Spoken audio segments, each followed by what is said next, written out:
7e édition de la presse au futur, 3e édition d'AdTech au futur. Nous sommes ici à New Cap Event Center, Paris 15e, pour ces 2 jours d'exposition, d'échanges, de conférences. 60 conférences sur 2 jours, 85 exposants et parmi eux, la société Labsense et son représentant Guillaume Desombres. Bonjour. Bonjour. PDG de la société.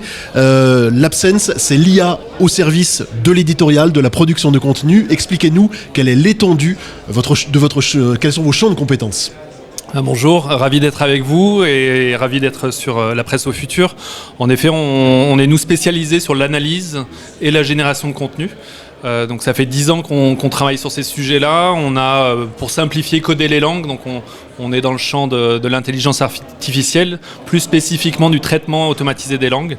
Et donc concrètement, pour nos clients, on va catégoriser, taguer automatiquement leur contenu, donc pour mieux les ranger, pour mieux les rendre référençables sur les moteurs de recherche. Et puis on va aussi, dans un certain nombre de cas, générer automatiquement des contenus. Donc très souvent sur des cas inhumains, c'est-à-dire énormément de data, énormément de volumétrie. Par exemple ? Alors en France, on a la particularité d'avoir 35 000 communes, donc faire la météo sur 35 000 communes, c'est inhumain. Pour autant, ça intéresse tout le monde de savoir s'il y a des alertes vigilance, quel temps il va faire aujourd'hui. Et donc concrètement, on va générer... Vous éditez du texte à partir de data. Exactement, et on va rédiger 35 000 bulletins météo qui accompagnent et éditorialisent la donnée.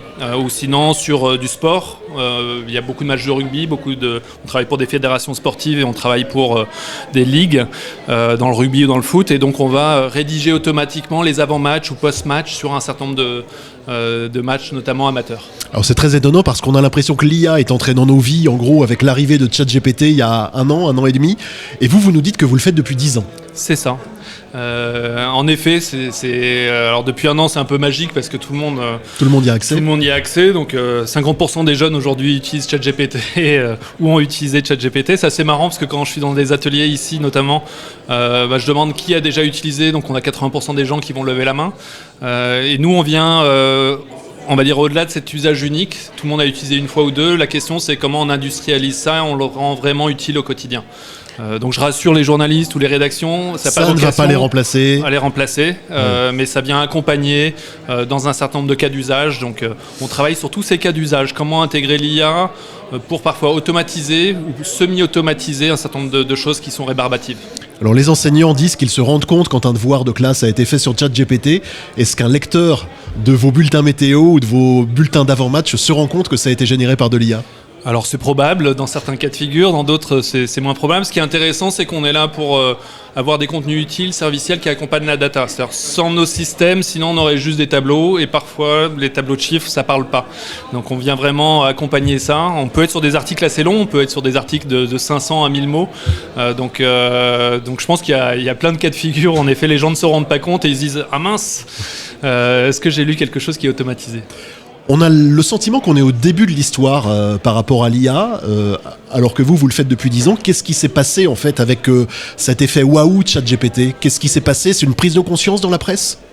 Alors il y a une évolution, alors nous historiquement on est sur l'IA symbolique, donc maîtrisé, il n'y a pas de black box, il n'y a pas d'hallucination, donc toutes ces petites erreurs qu'on peut voir, soit dans les images, dans les textes qui sont générés par ChatGPT. La révolution sur ces modèles qu'on appelle les grands modèles de langage, LLM ou l'IA générative, c'est une révolution des puces qui sont derrière, donc il y a les puces Nvidia, le cours de bourse s'est enflammé, des modèles de machine learning associés, donc c'est vrai que ça évolue très très vite. Les images générées il y a quelques années, ou les textes générés il y a quelques années sur GPT-1, nous ça fait 5 ans qu'on suit ça, c'était nul. Les images n'étaient pas belles, voilà, ça évolue très très vite parce que la puissance de calcul, les modes de calcul, les modèles derrière ça vont très très vite. Donc en effet, c'est à la fois... Ça fait peur et en même temps c'est très excitant parce qu'on voit que ça évolue très très rapidement. Et nous on accompagne de plus en plus d'ailleurs les médias ou nos clients parce qu'on travaille dans différentes verticales sur ces sujets-là. Quels sont les enjeux pour les médias aujourd'hui face au développement de l'intelligence artificielle ? Je pense qu'il y a un enjeu organisationnel, c'est-à-dire quelle place donner à ces IA, on commence à bien équiper leurs équipes rédactionnelles, comment ça vient compléter le travail rédactionnel. Donc il y a un travail un peu stratégique. Quelle limite, quel garde-fou ? Exactement, quel garde-fou. Donc il y a plein de questions, on va dire, à la fois de charte éditoriale, charte éthique. Je pense qu'il ne faut pas perdre de vue, l'IA c'est une technologie, mais elle doit être au service finalement. Oui, ça reste un outil. Ça reste un outil. Donc la calculatrice ou Excel a révolutionné on va dire tous les modèles liés aux données, etc. Là, ça vient révolutionner plein de choses, on va dire l'IA, donc c'est un peu déroutant.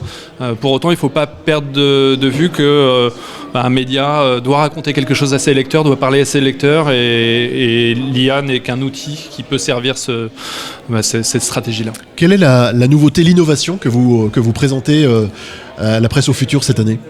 Alors historiquement, on était vraiment sur des logiques d'automatisation en masse et donc pour des gros clients. Petit à petit, en fait, on s'est dit que toutes ces IA génératives et nos propres IA pouvaient être mis dans la main de plus petits acteurs. On a tendance à dire, nous, qu'avec Internet, alors c'est pas récent, mais ça fait 20 ans tout le monde est devenu un média. Donc chaque marque, chaque distributeur, dans tous les secteurs, chaque personne pratiquement est devenue un média. Et donc on s'est dit qu'il fallait mettre ces outils à disposition. Donc c'est un peu dans la même logique que ChatGPT, mais on va un peu plus loin. C'est-à-dire qu'on accompagne un peu plus, on pré-paramètre, on intègre les prompts. Et donc cette plateforme permet d'accéder à toutes ces IA à un tarif très raisonnable, puisqu'on parle de quelques dizaines d'euros, là où quand on est sur des gros projets, on parle de quelques centaines ou milliers d'euros. Merci beaucoup Guillaume Desombres d'être venu nous présenter cette innovation sur le plateau de la presse au futur 17e édition. Guillaume Desombres, PDG de Labsense. Merci beaucoup et bonne soirée.